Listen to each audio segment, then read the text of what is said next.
Ja, einen A wunderschönen very guten Abend, good meine sehr verehrten evening, Damen und dear Herren, ladies and hier im gentlemen, Saal und here with us natürlich this auch an evening, den and Bildschirmen also im to all Livestream. of you joining us Mike via the Josef, live stream. stellvertretend Mike für Josef, den Magistrat representative der for the Stadt Frankfurt. Magistrate of Einen the City wunderschönen of guten Abend, Frankfurt. Dr. Christoph Welcome, Rosenbaum, Dr. Christoph stellvertretend Rosenbaum, für die Deputy Chairman of the City Stadtverordnetenversammlung Council and Frankfurt, Deputy for the Dr. City Matthias Assembly, Danne, Dr. Matthias Danne, stellvertretender Deputy Chairman of the Vorstandsvorsitzender der Management DK Bank Board und of jetzt DK ist es Bank. richtig, Peter And Katula-Schmal now I have ist to der say Peter Direktor des Kaschuler-Schmal, Deutschen Director of the German Architekturmuseums, natürlich Architecture auch Museum, unsere of course, Finalistinnen und also Finalisten our und die finalists Teilnehmer der and the Jury. participants Ihnen of the allen jury, ein all of ganz you, herzliches a Willkommen warm hier in der welcome Frankfurter to the Paulskirche. Frankfurt Paulskirche.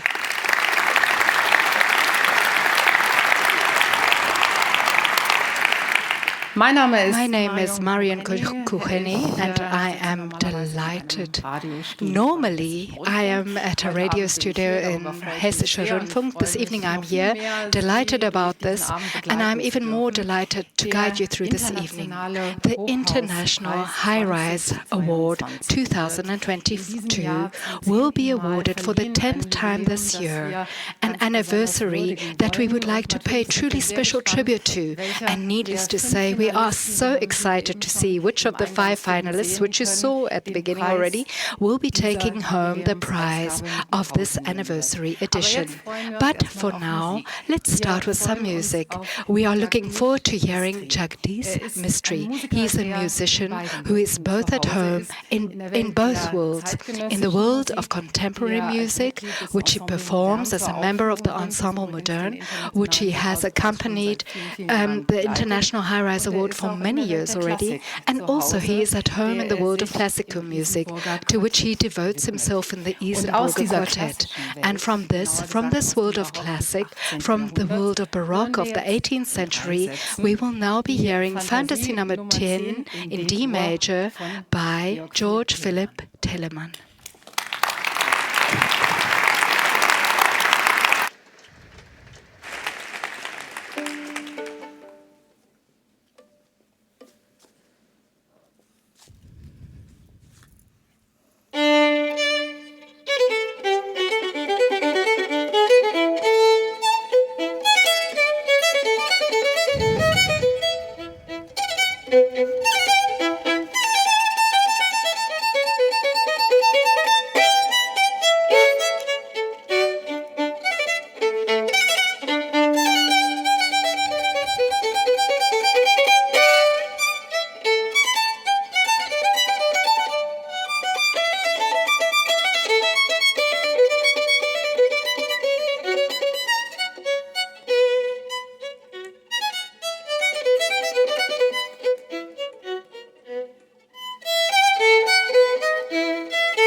Jagdish Mystery.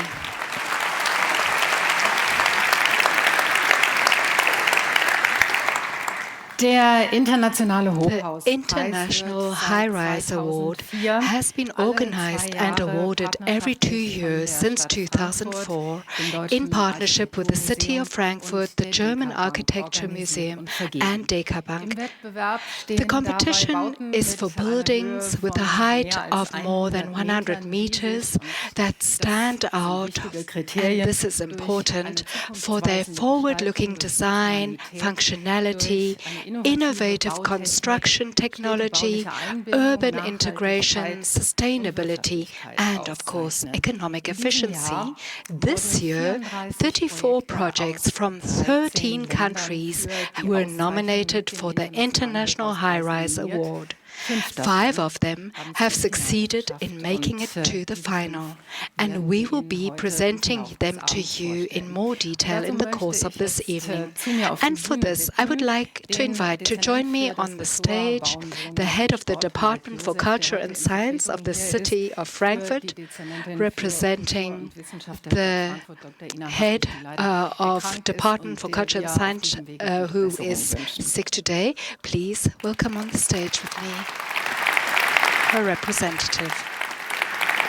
Dann darf ich Then bitten, the Deputy Chairman of the Board of DK Bank, Dr. Matthias Danne.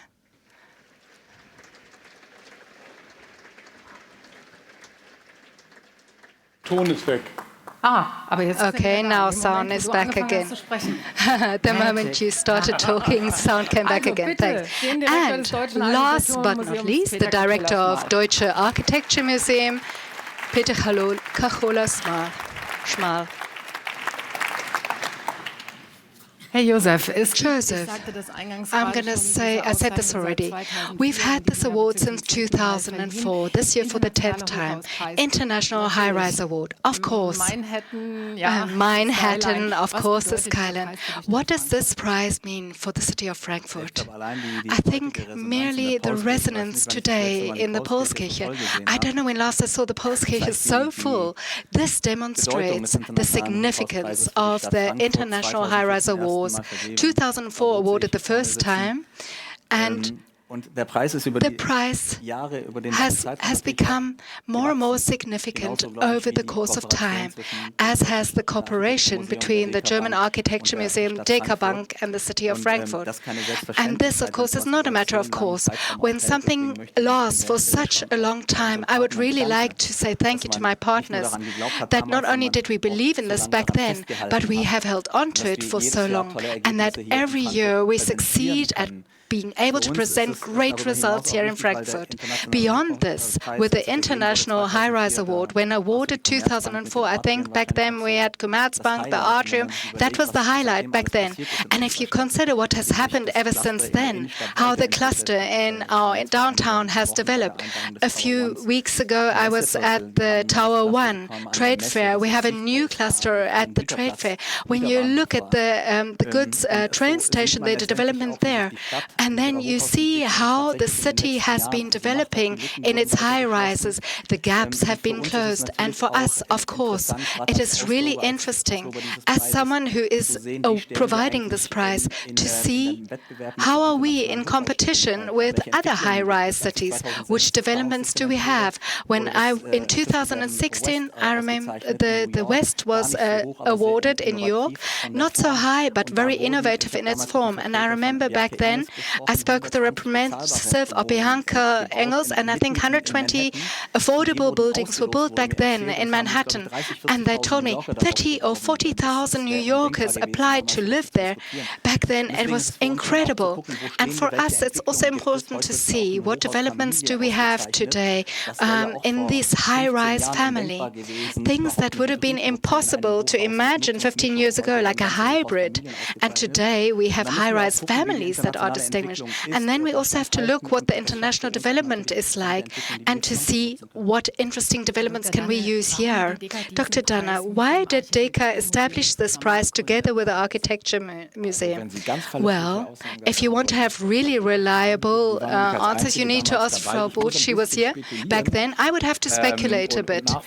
I would have to think, I've only been looking at this for 16 years, but I would say I believe the involved parties believed back then that in this constellation it could be a very interesting thing. Back then it fit to DECA Bank very well. Back then, most of you probably know, we are a part of the Sparkasse Finance Group, and there the promotion and support actually is part of what is the ground rules of this institute.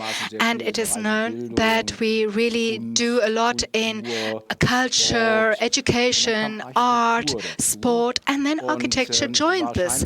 And probably back then, my predecessor, who dealt with this topic back then, probably realized very quickly that we can combine the two very well. On the one hand, our task to promote and to foster and to accompany this that also fits with our business model. We are a relatively big real estate investor, not only in high-rises, but also, of course.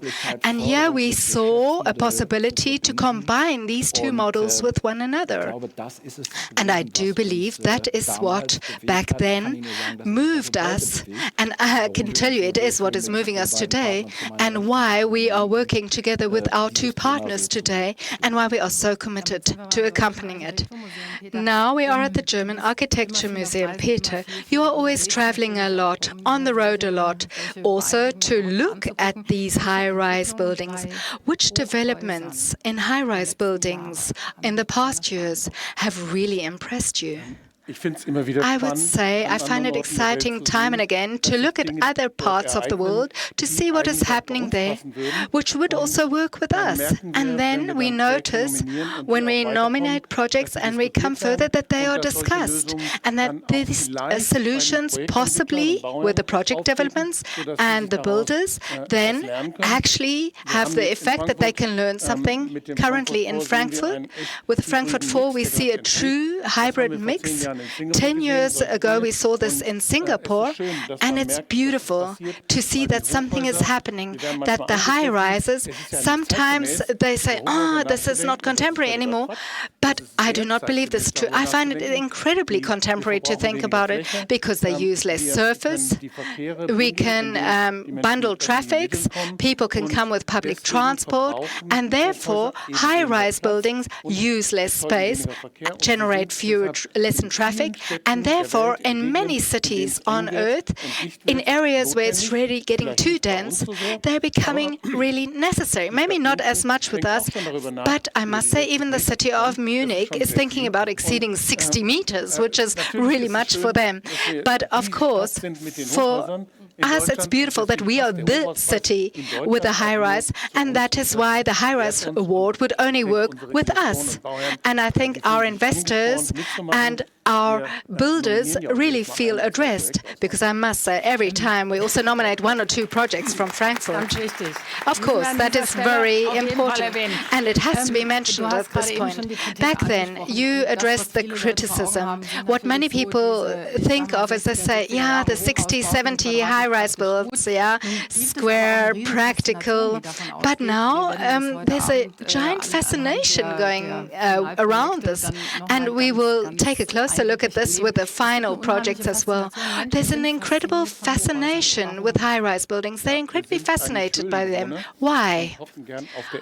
We like to be down low, but of course we like tree houses. We like to sit up and look out.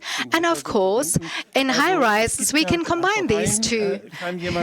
Of course, there is no one who doesn't build a high-rise tower and then someone wants to go to the top and look out. On top of every mountain, on top of every hill, we always want to get to the top and look out. And this is a natural phenomenon, which also makes high-rise building so fascinating. For instance, Goethe-Turm, you can put it in the forest, and we could say climb up and climb to the top and have a look out, and everyone does it. That is why this recipe works, and that is what makes high-rises so interesting. Just a moment ago, we spoke about the 60 meters in Munich, which might be exceeded one day. Now, Frankfurt is actually a high-rise city. It is one of the smaller major cities in Germany, but it is a high-rise city, as opposed to Berlin, Hamburg, Munich. Why? On one hand, I have to say something about the fascination with high-rises by Peter, what he spoke about us wanting to go high. This question I really find very interesting within the context of city planning, because we can't really answer it with one thing only. Why did Frankfurt become a high-rise city? It has to do with coincidences, with a vision, with basic premises we created a long, long time ago. On the one hand, we are a traffic hub with the airport, train, autobahn. We have a high density of banks. We are actually the smallest global city on Earth. Until the Second World War, the main sites of the cities were the historic district, but the foundations, I said earlier already, the A5, traffic hub, Ludwig Landmann, trade fair, airport, all of this together. And then after the Second World War, when Frankfurt was destroyed after the Second World War, we really decided to get the Bundestag here, parliamentary. Well, didn't work quite. We tried. But as a result, we said, and now I'm coming to the next part, coincidence. Bundestag went to Bonn and not Cologne, almost. Sorry, I was thinking of Cologne because of Konrad Adenauer. I am from Cologne. Sorry. But anyway, then the facts of this resulted, and I really want to address this. Hans Kampfmeier, planner from 68 to 72, he turned this into something positive. He created a vision for Frankfurt. He said, we want to become a city of banks and of service, and we want to go vertically with various important banks, Miguel Knoten, etc. And all of this was seen and reflected in the city planning, what this meant. It was visionary. But of course, there were lots of political conflicts, social. There was a battle with houses in this regard. And where were we going to build the high-rises? Where were we allowed to do it? But the idea and the vision was there. And ultimately, this resulted in Frankfurt becoming a high-rise banking and service provision city. Deutsche Bank towers, trade fair, Raumklein in the 90s and in 2009, where we started clustering and determining. And last but not least, we are now in a situation where we have this high-rise cluster, or the skyline. Frankfurt is truly unique because we recognize the individual high-rises very well. And meanwhile, we have such a strong development, we really have to pay attention that this beautiful skyline remains beautiful. So we have to see what is the organization of the high-rises? How can we ensure that this unique image of the Frankfurt cluster can be developed in a sensible way in the future? Herr Dr. Danne, Dr. Danne, when I was busy preparing, I heard the word excellent and well-planned high-rise. Excellent high-rise. The first time I heard this. Tell me, what are your criterion when you talk about an excellent high-rise?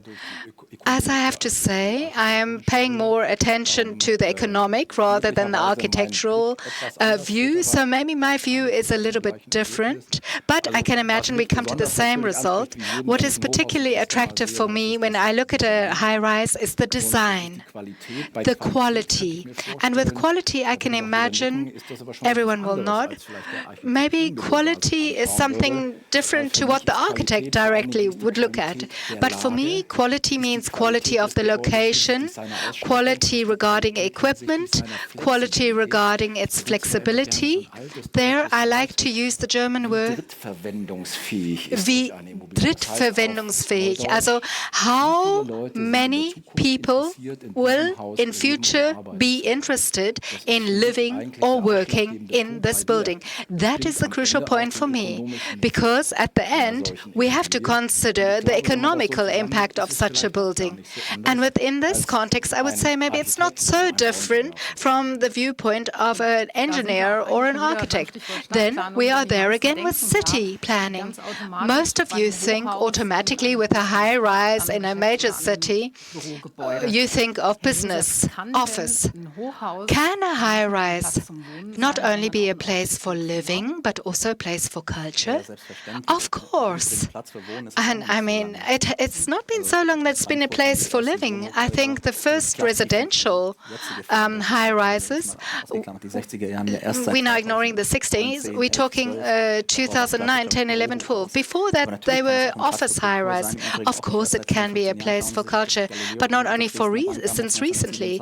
Look at Galileo with the English theatre. Currently, there's also a public discussion.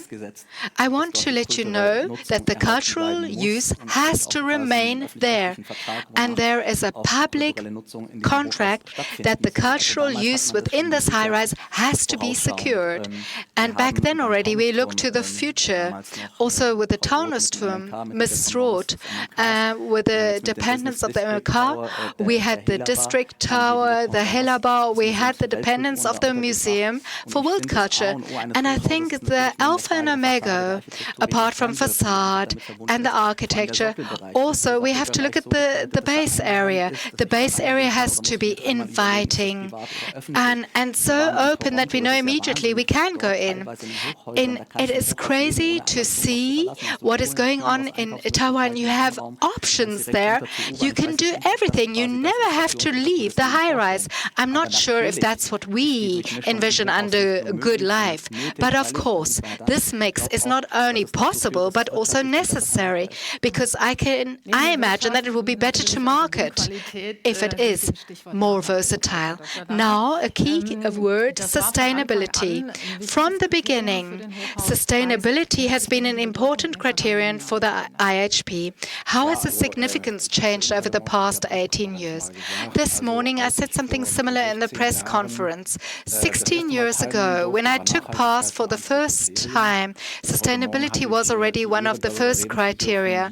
This morning, I was able to talk about the importance of sustainability. Back 16 years ago, I wanted to say, can't we take something else? It was interesting, but not at the forefront. But today, this is completely different. I do believe, at least in the Western society, we have realized that sustainability for this and for the following generations is not only an important, it is one of the important topics. And I also want to say we all know that there are differences between understanding and implementing and actually doing something. We're not as good as we want to be there yet. And I want to say that it has become much more focused in the center of attention. And when we look at the energy prices currently and what's going on, now we are picking up momentum. Thanks to or due to this, the current situation that we are experiencing, we are trying to get something sensible and useful out of this.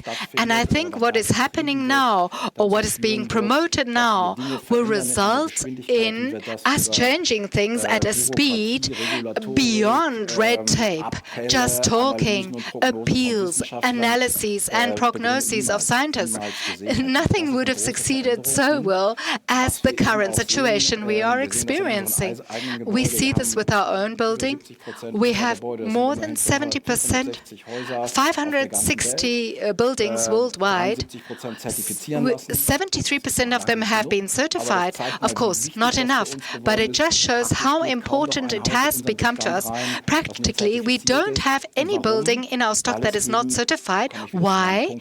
And now I'm getting back to the first point. Because it has become economically important. We can also attain bigger results, better results with sustainable buildings because the expenses are dropped. As such, the rent, although it stays the same, but their extra costs are no longer higher. And because the side expenses are so important for the tenants. And today, we are noticing a little booster, of course, due to the situation, which is not very good, but it is acting as a turbo booster. So, summarizing, sustainability, financial feasibility, the usability of the real estate, also life quality and culture, and of course, the place savings, space savings are high-rises, the city real estate of the future. What does a high-rise do for a city?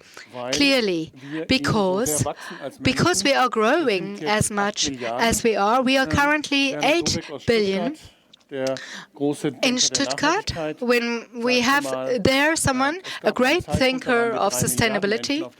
There was a time when we were 3 billion, that was 1930, and today the children under 18 are about 3 billion already. That means all the young people of today who will become grown up, they will require so much infrastructure for living, working, traffic, that the world needed since 2030. So the next 15 years, we will have our work cut out for us. We have engineers who can help us. We have a lot to do. No one has to worry that we have too little to do. All of this has to be built for the next generation. Where will this happen if we don't want to use so much surface? Of course, we will have to grow vertically.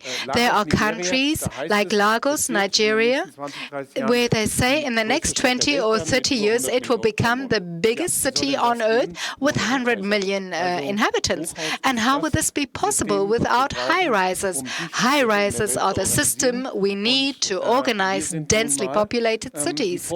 So we are the pioneers in many things. So the solutions we discuss here will be the possible solutions that can be employed and deployed in other countries. And we are happy when we can talk about this and be an example there. Therefore, I would say it is highly, highly contemporary. So working, living, attractive, well-conceived and surprising, and especially also so that people like to be there, to spend time there in such a family of houses, and to make this a place that is integrated in the versatility and diversity of the urban area. This is what it should be, the high-rise that epitomizes the standards of the high-rises of the future. Which of our 5 finalists have, in the eyes of the jury, succeeded at implementing this to the greatest extent? We will find out very soon. And for now, I would like to introduce you to the finalists. Peter, I think you're going to do this with me. How hard or how easy was it for you this time round to make the choice? As always, hard. Of course, we have to spread decide widely. There's a great variety. They respond to various aspects, and then the jury has to decide which are the most interesting, the most exciting. And then we had a major discussion, what is the most important signal that the jury wanted to present? The jury knows what I'm talking about. We really had some hot discussions, which were selected, what were really the cool points, crucial points. Finalist number one. In Vancouver, in Canada, a building that is standing next to an Autobahn bridge, and then it goes into the inner city of Vancouver.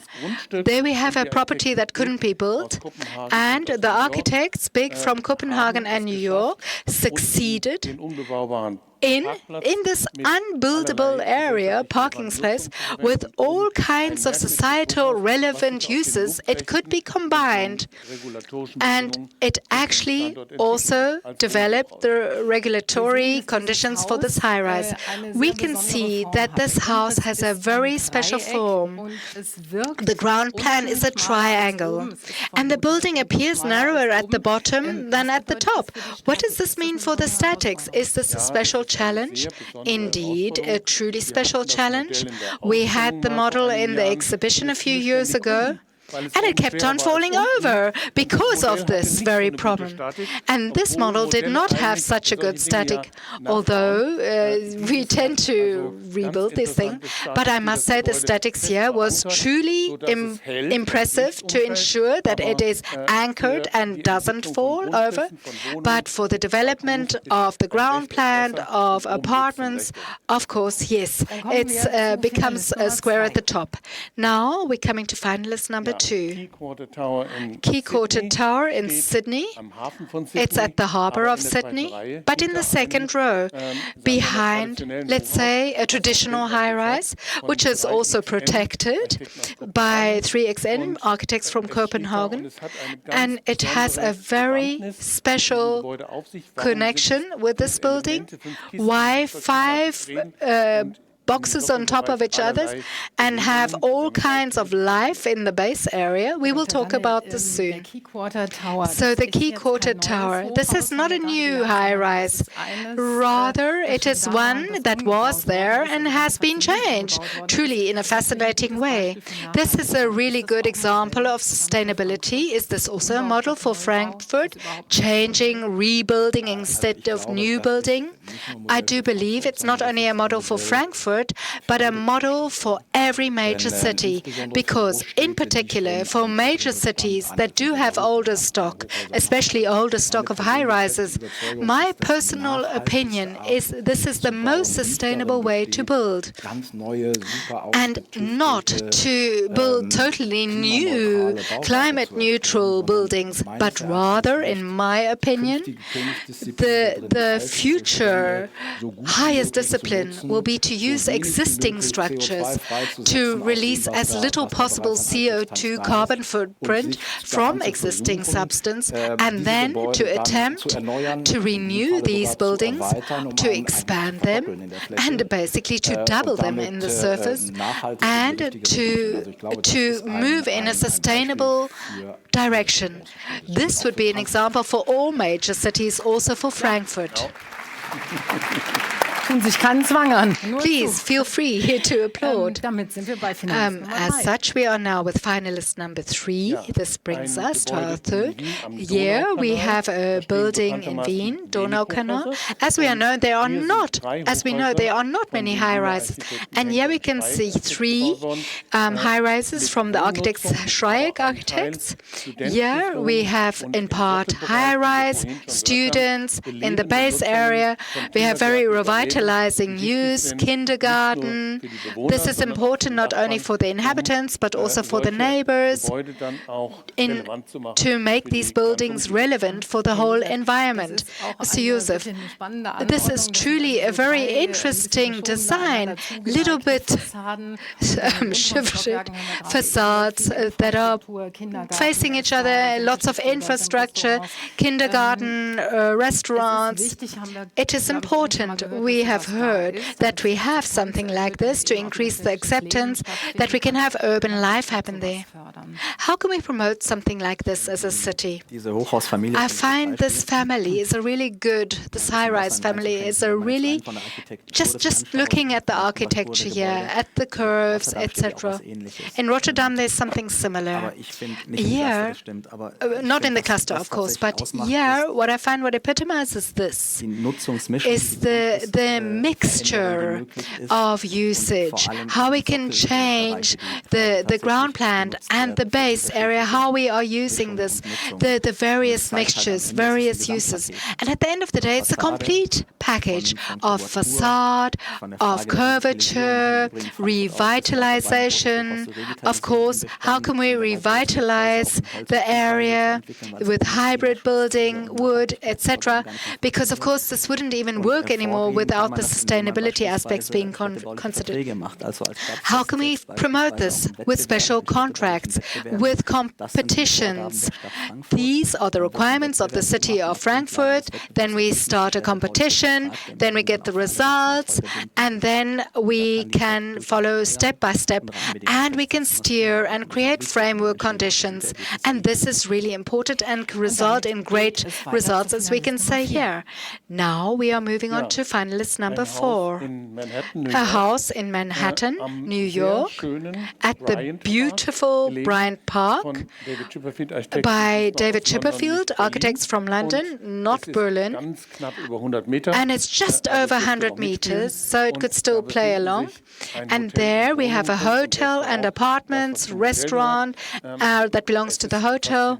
It is truly fascinating that something like this is happening in a row of other buildings that are older, and it really had to fit into this and become a really good new neighbor. So I was told that you know New York very well, and not only New York, but also this corner there. What do you think of a high-rise at this very location at Bryant Park? Yeah, you can see there are much higher buildings next door, so one doesn't pay so much attention to it. But if you look at the picture a moment ago, 2 houses further, there's a dark building with a gold dome, a little bit Gothic, and that's a hotel where I really enjoy staying, Bryant Park Hotel. A little bit old, but I love going there. I can visit my son there from time to time. And what was said a moment ago, they really succeeded at putting something in an ensemble there that was already harmonizing very well. I mean, the Bryant Park Hotel has been around for 90 years, and this building is brand new. And so with this building, I would like to emphasize how elegant yet subtle we have succeeded at filling a gap at this space. And I would say the location, of course, I know it very well. I can only recommend it. Bryant Park, the traffic is okay. Feb, I would recommend going there in February. Absolutely worth a visit. Just a little travel trip for you. And now, Peter, this brings us to our finalist number 5. A highly interesting building in Singapore, downtown, next to Chinatown. The Singapore State Courts, built publicly by Siri architects from London with Multiply and CPG from Singapore. It is a vertical court. The red we can see there are facade, also covered law courts, legal courts, with a terrace where everyone can recover, especially if they do not have to go to jail. And behind that, we see the public attorneys working. They may not come together there, or they are in a separate building with separate lifts. And there we have a number of connections, so bridges in the air. Every court, they can do what every court can do. They have to separate properly. And of course, that's better possible vertically than horizontally. And thus they succeeded to build a new building with very little surface, and it remains downtown. And when you take a closer look at this and look at the details, then these 2 towers do remind us a little bit about about commercial buildings, department stores of yesteryear. We see terraces with lots of greenery, but no external facade. How does something like this work? Of course, you don't want to look into the court and have people look into the court, obviously. And the red you see is terracotta coating and green on every terrace. As we learned, the terraces, they are so high that suicidal persons cannot jump down there. So what is really special here is that you can go to a court where you like to spend time. I want to say the most modern court on earth, but also the most beautiful. So I will say to Peter Kachula-Schmal, Matthias Dahner, Mike Joseph, thank you very much for introducing our finalists.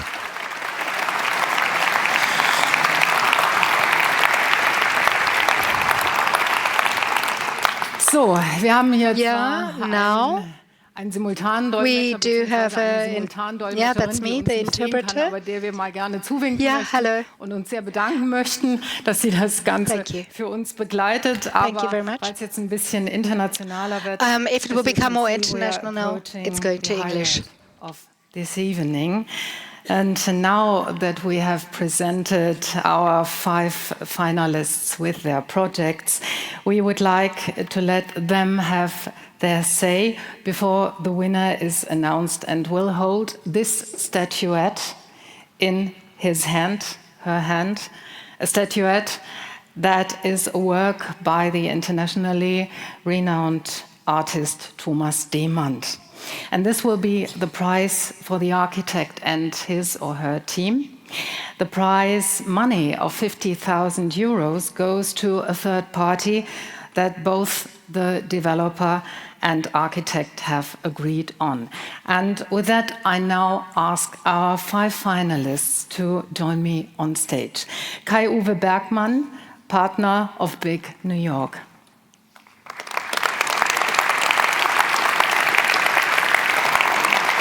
And then Kim Herford Nielsen, founder of 3XN.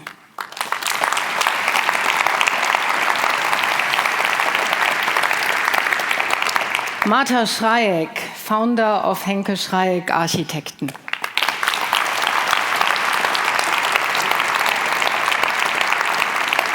Matthias Kunz, director at David Chipperfield Architects London and lead designer of the Bryant New York.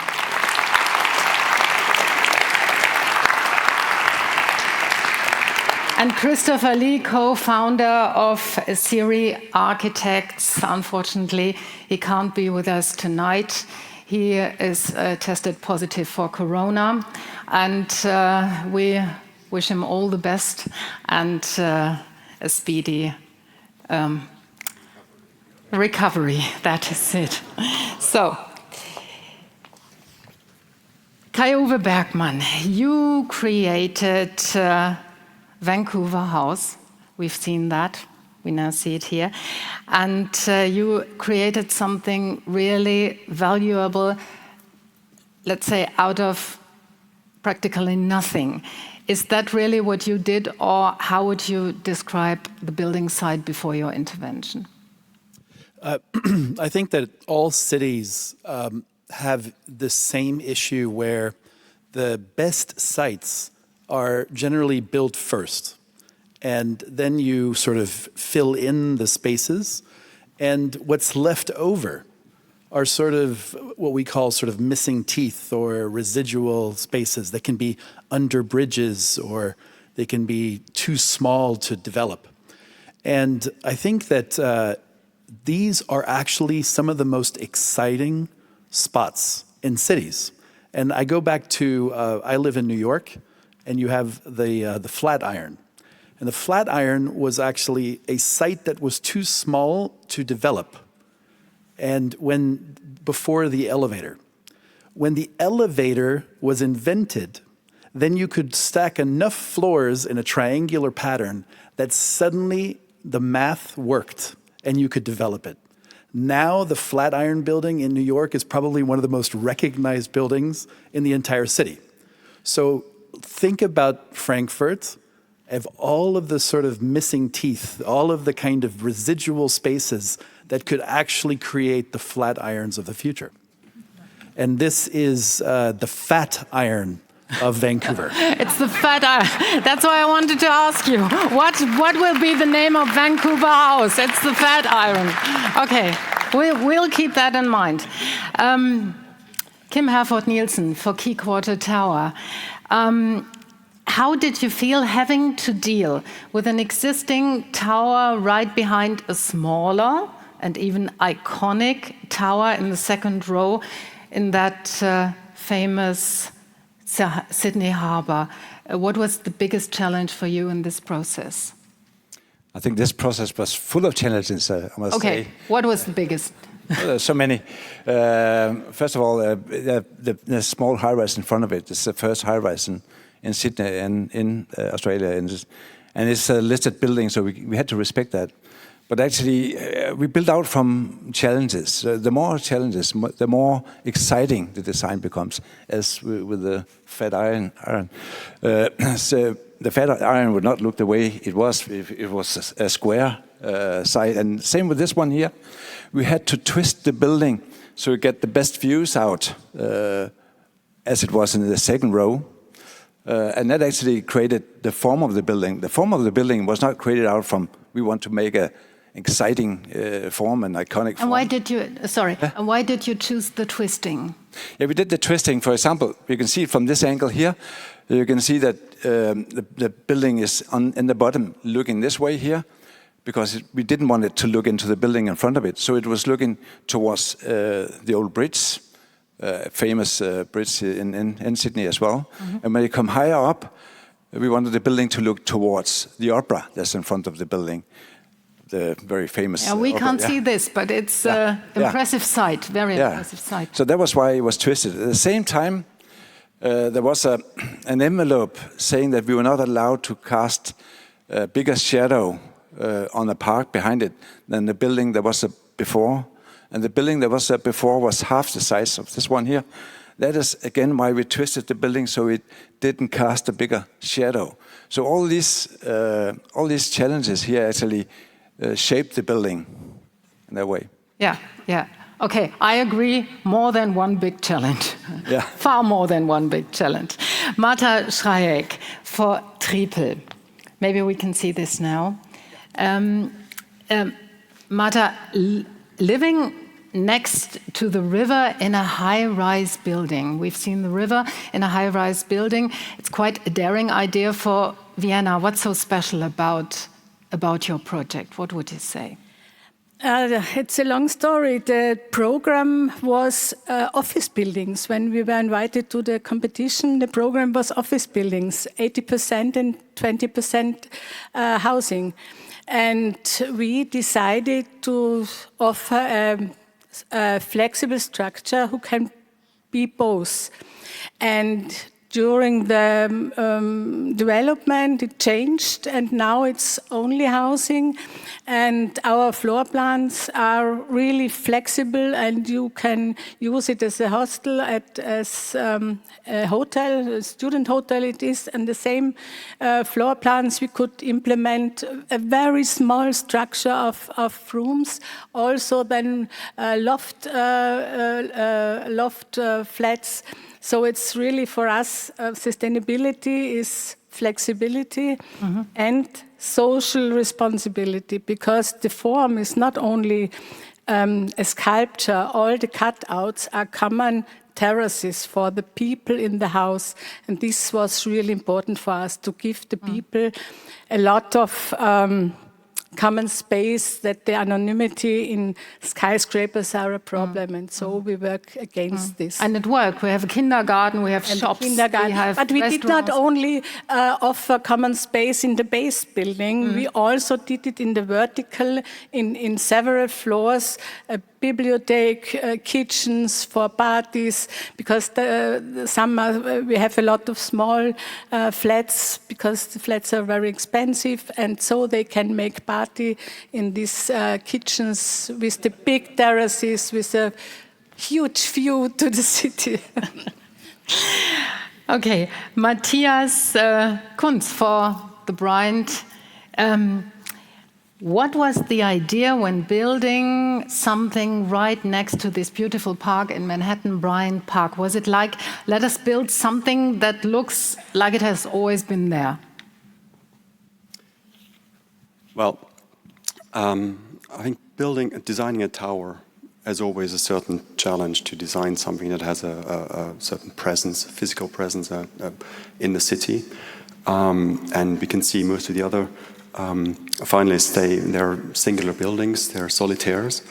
I think in this case, in a way that the tower had to do more things than just being a solitaire, which is the interesting challenge you don't come across in that many cities, but New York is, with its density, clearly is a prime example. Well, maybe the home of the skyscraper, but also the example of where these skyscrapers have to work next to each other and somehow pair up. And I think the interesting part here was really designing a building that has its own identity, yet also works as in this group of buildings and picks up aspects of historic buildings, combines them into, in a way, a new idea, an idea that obviously is modern, is contemporary, achieves qualities we are desiring now, rather than maybe 90, 100 years ago.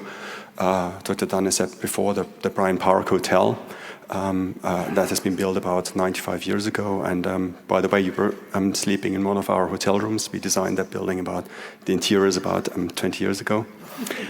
So it is probably dated a little bit.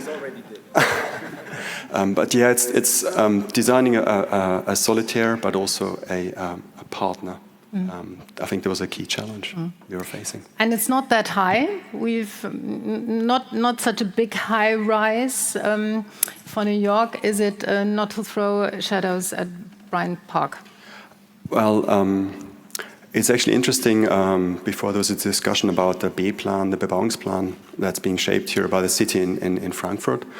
New York is actually an adapter of this idea of the Bebauungsplan. So in New York, there's a very strict zoning plan that was established in 1916 and is evolving over time. There's been new rezonings. That's why you can see now new high-rise being developed around Central Park Station and in other areas because densities have increased. So there are very strict rules how high you can build or how much floor area you can build. Okay. So that's the case throughout the city. In this particular location, these are landmark buildings. They're listed buildings next to us, so the American Radiator Building, the hotel, there's the New York Public Studios and so on. They're all listed, so there's a much more prescribed outline you're allowed to build. So we were not allowed to build higher for reasons of zoning. It's typically to the floor area. So, Kai-Uwe Bergmann, Kim Herford-Nielsen, Martha Schrajek, Matthias Kunz, thank you so much for the insights. Please take your seats again.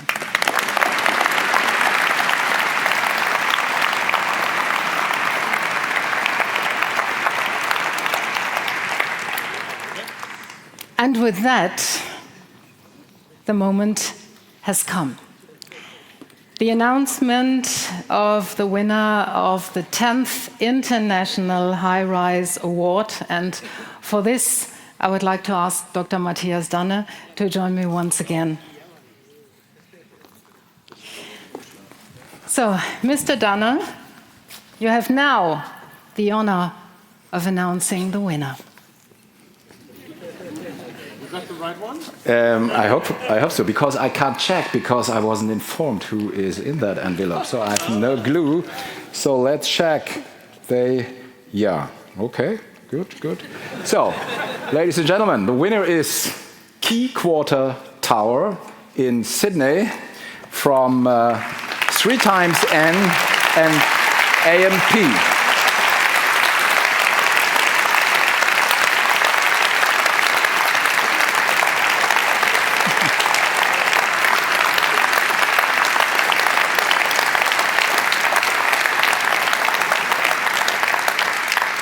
So, ladies and gentlemen, before we bag the winners on the stage here, we will, like always, when we have that celebration, we'll see a film which was produced, like the ones before, by ZDF Aspekte, the Germans of us know what I'm talking about.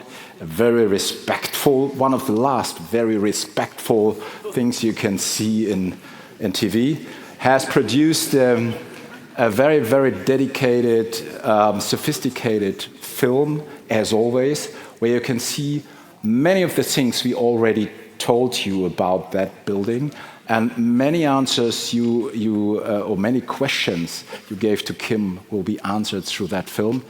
I've seen that one again, so it was a lie that I didn't know who the winner is. I've seen it before, I confess. So, how do you say it? Mats up, or what is the right word to start that film? Mats up, let's start the show.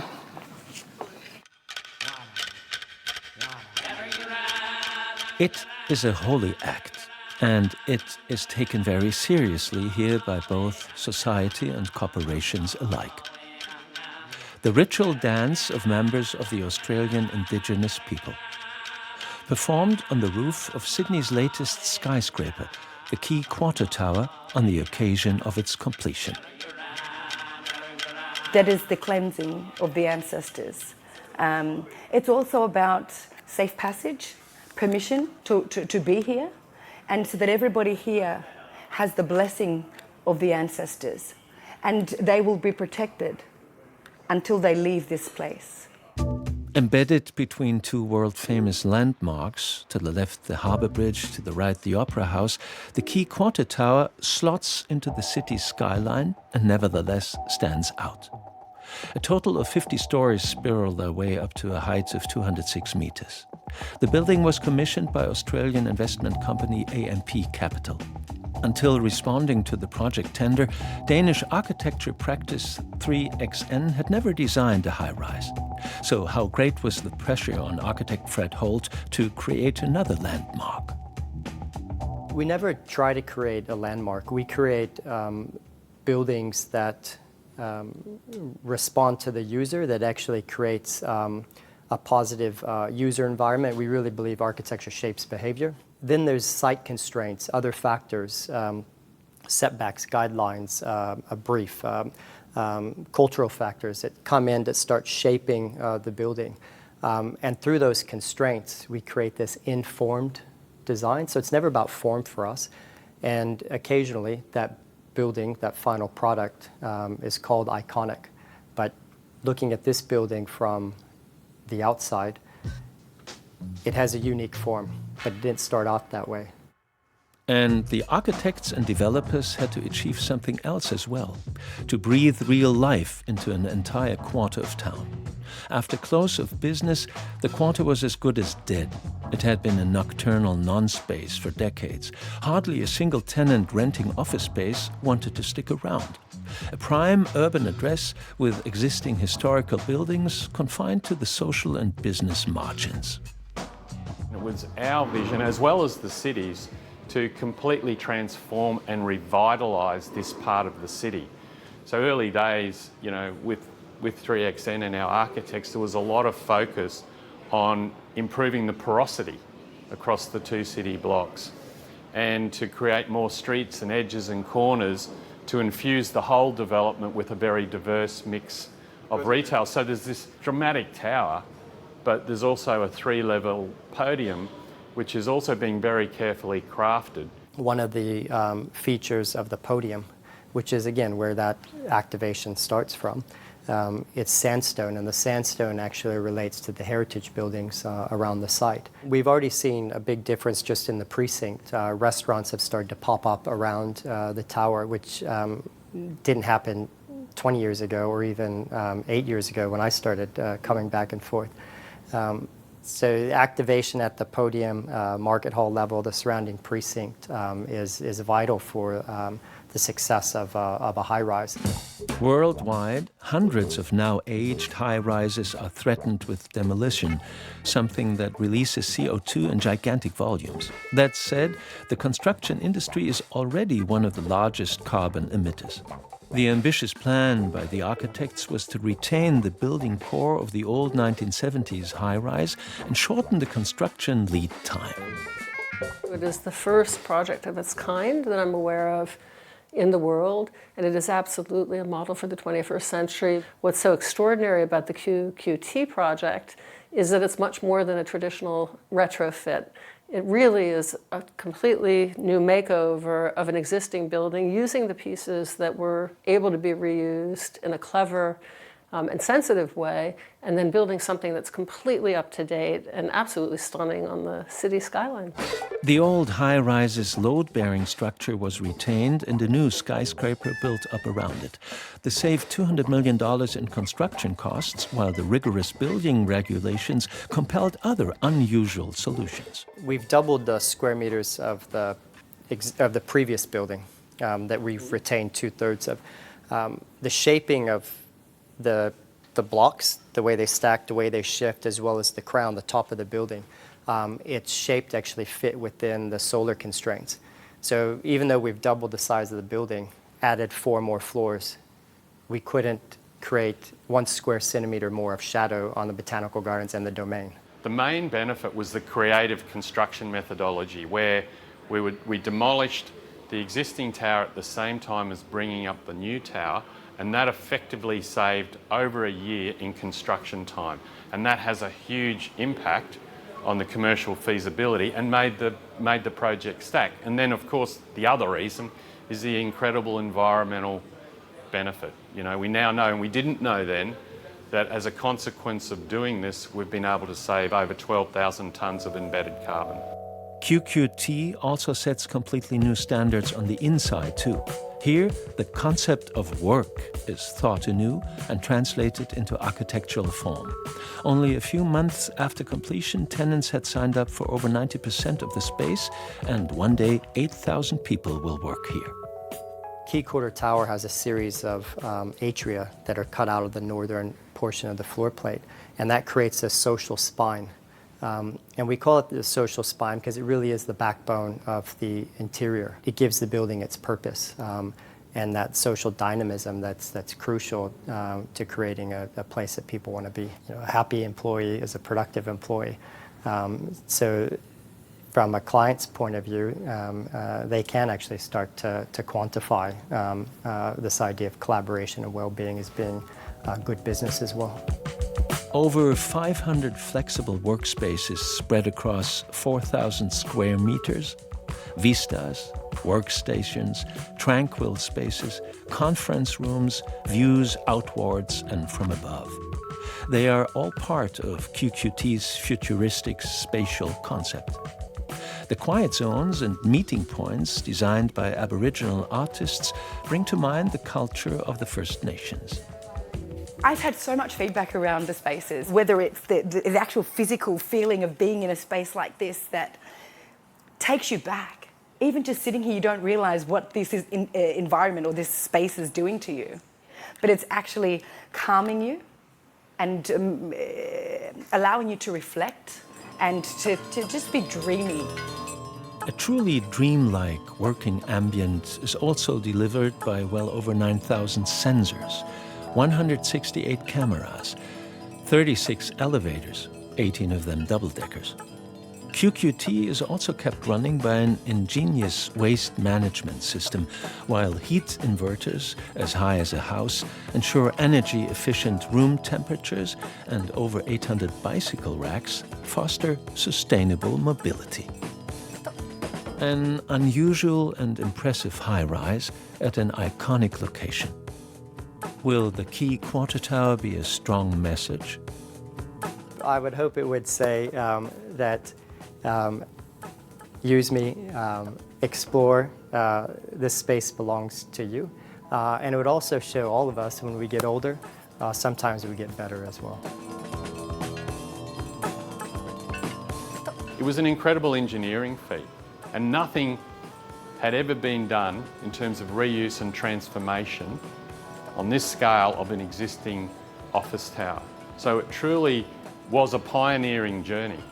But the nice thing now is we can sit back and say, hey, we did this, you can do this. And you can do it on a very big scale, and you can do it successfully. This is the beautiful thing about the spirit world and the ancestors of this place. It knows you, and it knows your spirit. It doesn't matter whether you come from another place in the world. It knows you. And it will give you what you need at that time if you're open to it. Our heartfelt congratulations go to the Key Quarter Tower.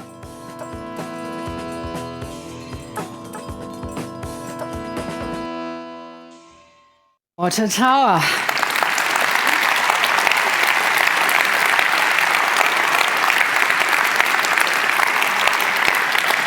An award winner should be duly honored, and that is exactly what will happen now. The laudation will be given by a jury member who has long been concerned with sustainable and future-oriented planning and building.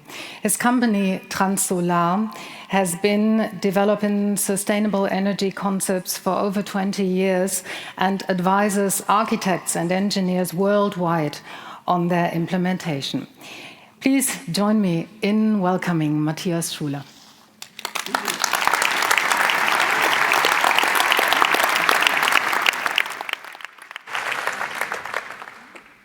Thank you very much for the introduction. Having the honor to give the laudatio to Kim and to Fred is really an honor. We know each other from some collaborations. And I will give you, as you already have seen a lot of this tower, there is not so much in a certain way, especially for the tower, to say instead, let's go to the first slide, that in a certain way, that was one of my conclusions in the jury, at the end of the jury, that this is really, the Key Quarter Tower is by preserving, and we nearly, I told it to Fred, we nearly missed it on your poster, that there is a hidden existing tower behind the new one, that this is really an outstanding example how we have to deal with our built environment. And I think this is why we in the jury, after long discussions, said this is the expression of sustainability which we took as a key point in the evaluation of the towers. Next one. And what is interesting, next slide please, this is not done only by the architect, and that's why I listed the whole team, because I was missing in some of the publications the whole team. There's already like local architects, BVN, they did the master plan and organized the competition. And they were finally your local partner. There's a structural team, BGNA. They're our friends from Arup, from Sydney. They did MEP, facade and sustainability. So this is all has to be considered. But then coming down is where you see refurbished 55,000 square meters. Nearly half of the building is refurbished, and this is now keeping, and the numbers are a bit varying, because in some publications it's 7,500 up to 12,000 tons of CO2, which are not relieved to the, because if you would demolish the tower and rebuild it, on one side you have to carry it all to a landfill, and on the other side you have to invest new carbon now. And I think this is one of our major duties today, and we all probably see it in the news about COP27 now being in Egypt, where 40,000 people talk about the future of this planet and how we are handling this. Next one. I have only 3 minutes, so it will be a bit longer. Now, and this is in the timeline, and I think this is very interesting.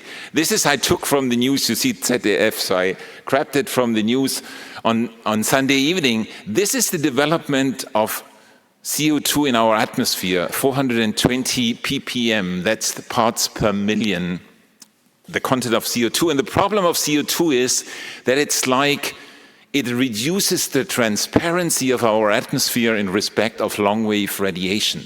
So we get the short-wave radiation in, but we put like a cover over it, so the long-wave radiation cannot escape, and slowly our planet becomes like a greenhouse, gets warmer and warmer. I marked 2 lines in this kind of timeline. 1972, this is now 50 years ago, there was the first publication, The Limits of Growth, and we all missed it. We missed it, and we didn't do anything.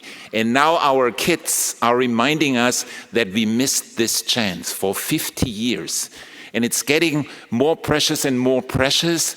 And now we are already, the head of Potsdam Institute of Climate Consequences talked about we are on a line to go for 2.6 degree, not for 1.5. And then there's another line, it's 2014 when 3XN, being really ahead of their time, they won the competition before the Paris Agreement. This was 2015.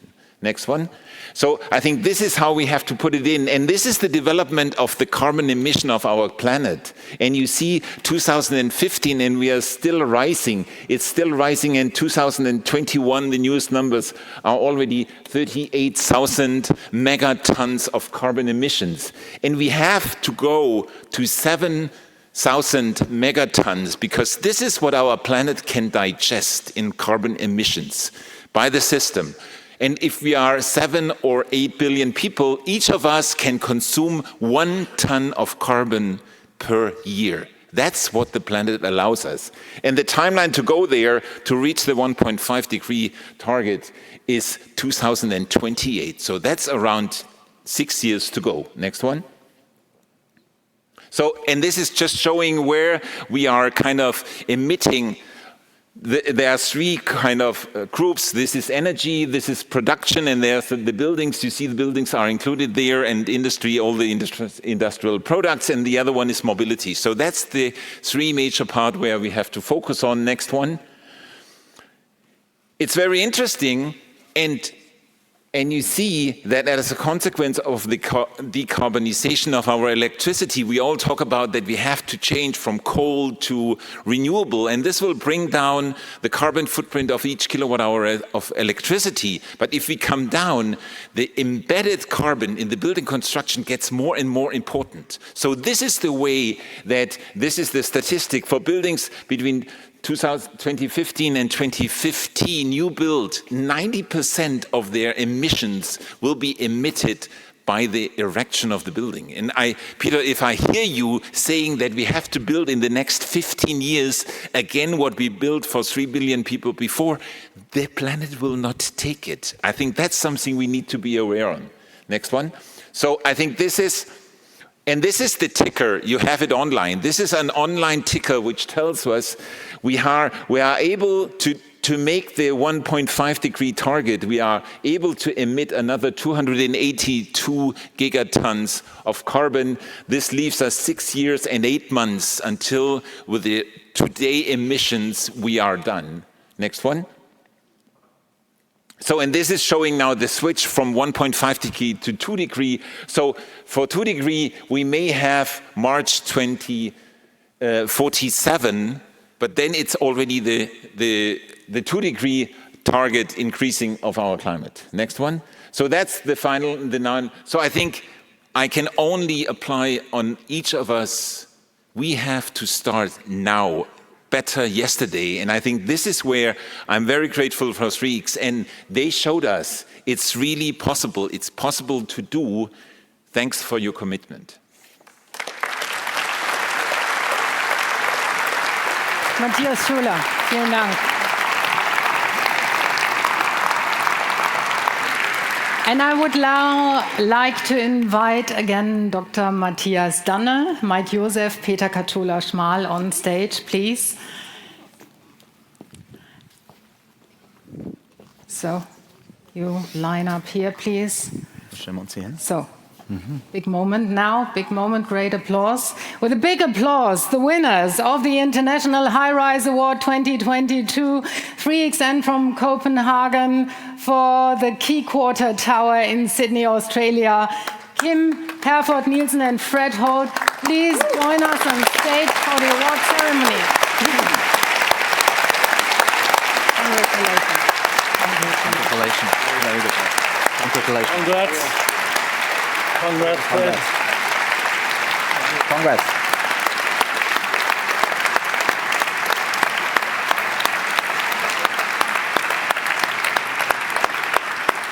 And you take. I can tell you this is a light workout in the evening. So, gentlemen, will you please line up and then line up for a joint photo? Very important. So.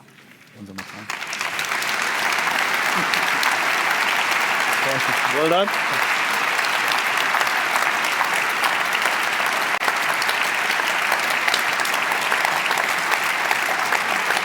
Well done. Yes, you will. So, all photos taken? Yes? Yes? Great job. Okay. So, and with that, it's the winner's turn.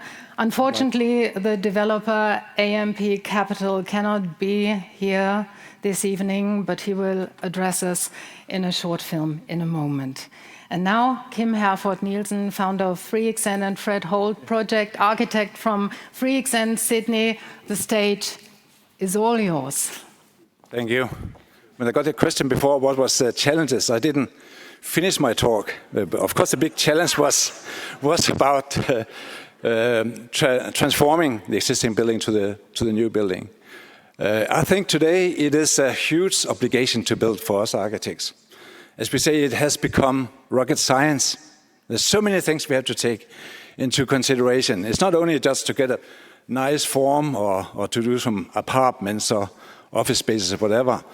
We have to think about, the sustainable thing. And the sustainable thing is not only about energy and carbon. It's about, does it function? Does it function for people?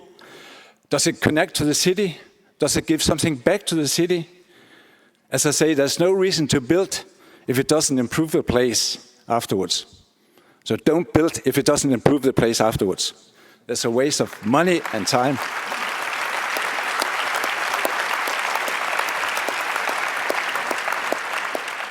And then I want to say, it is teamwork to build a building like this. It's not only Fred and I that designed this. We're a bigger team. On the competition, we were about 5-8 people, I think. But 20, 30 people has been involved in it from just 3XN side to finish this result here. And as said from Matthias Schuler, there was also BVN, Arab, and a lot of other consultants behind the building. But most of all, we need a good client to build. And we had a good client. We had BVN, no, we had AMP, and Murray Middleton, who was in the film. He should have been here today, and he was a strong character behind the whole process. And we miss him a lot, because he was really the one that was forcing us to do what we ended up doing here at the end of the time, together with all the other people from AMP. You can only build a good building if you have a good client. Thank you.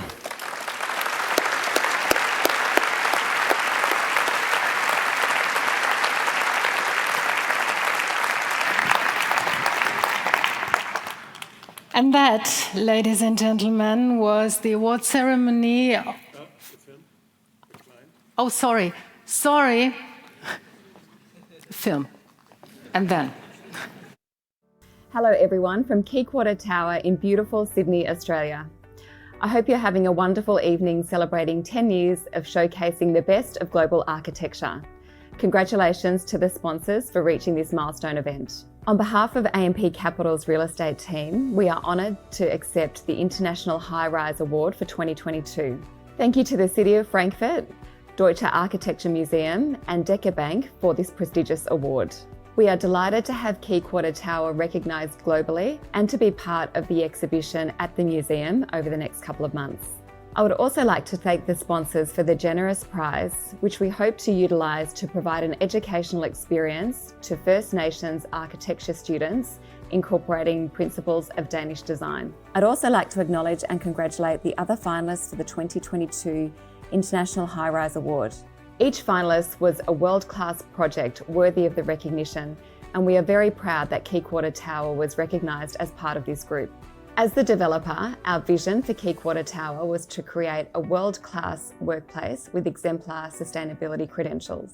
The innovative adaptive reuse of the original building involved cutting-edge engineering and conserved significant embodied carbon, doubling the building size without increasing overshadowing of key public assets, and saved on both construction time and cost. We are proud to see that the upcycled Quay Quarter Tower is now a global benchmark, with people around the world looking at upcycling methodology to see how they can extend the life of their existing buildings in the same manner. In addition to the complex engineering feat and significant sustainability, we created a space that recognises the important First Nations and colonial heritage of the site, acknowledges its unique location adjacent to Sydney Harbour, and begins the transformation of Circular Quay into a thriving urban precinct. Receiving the International High Rise Award for Quay Quarter Tower is testament to the team's innovation and courage to develop this site into a place worthy of global recognition. To fulfil the project vision, we were privileged to work with the talented teams at 3XN in Denmark and Sydney. 3XN's approach towards creative collaboration, cutting-edge research, environmental sustainability, and design excellence helped set a great mood for the project. Congratulations to our friends at 3XN for achieving the International High Rise Award for 2022, and thank you for being wonderful partners on this project. Congratulations to the entire team of people who have had a hand in delivering this project over the last 10 years. This includes the integrated real estate team at AMP Capital, our architects, our structural engineers, our fund investors, and everyone else who has supported the vision of this project from beginning to end. With Quay Quarter Tower, AMP Capital is proud to have created a legacy of sustainable social, cultural, and economic value for our investors, the people of Sydney, and its visitors. Thank you again for the recognition and privilege of awarding Quay Quarter Tower with the International High Rise Award for 2022. Okay. So, second try. I mean, each time someone leaves the stage, it's a reflex, it's a presenter's reflex just to join stage again, so I can't help it. But that, ladies and gentlemen, really was the award ceremony for the 10th International High Rise Award here in the Paulskirche in Frankfurt. We've seen not only happy winners, but 5 wonderful finalists with forward-looking, visionary high-rise projects. And we've learned that high-rise of the future is a place worth living in. It's sustainable, it's versatile, it's surprising, and it is beautiful, really beautiful to look at. I wish the architects and the planners, the builders, the courage to continue on this path, and may your creativity never run dry. And if you want to take a closer look at all these projects, not only of our finalists, but of all the nominees, you will have the opportunity to do so from tomorrow on. That's when the exhibition for the International High Rise Award 2022 opens at 7 p.m. at the Museum für angewandte Kunst, in which the projects are documented with models, with large format photos, with drawings, with texts, with films, the complete portfolio, and a visit is hereby warmly recommended. And we will end this evening as it began, with music performed by Jagdish Mistry on the violin. This time, a piece of contemporary music by the British composer George Benjamin, Canon for Sally.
Jagdish Mistry.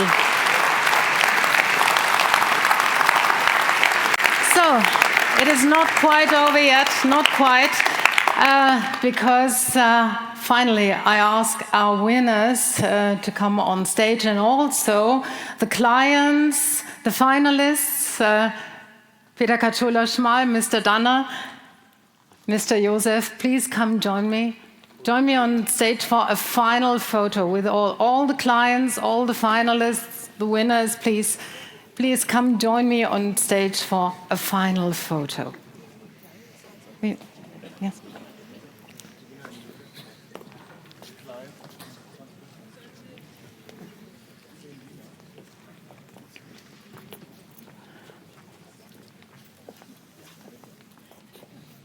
So, come forward, please.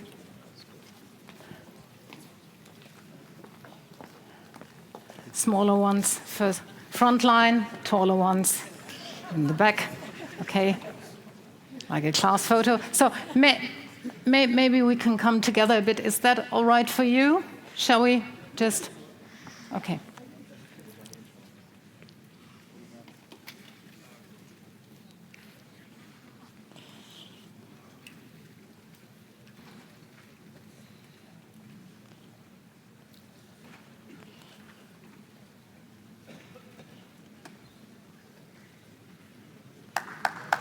Okay, thank you so much.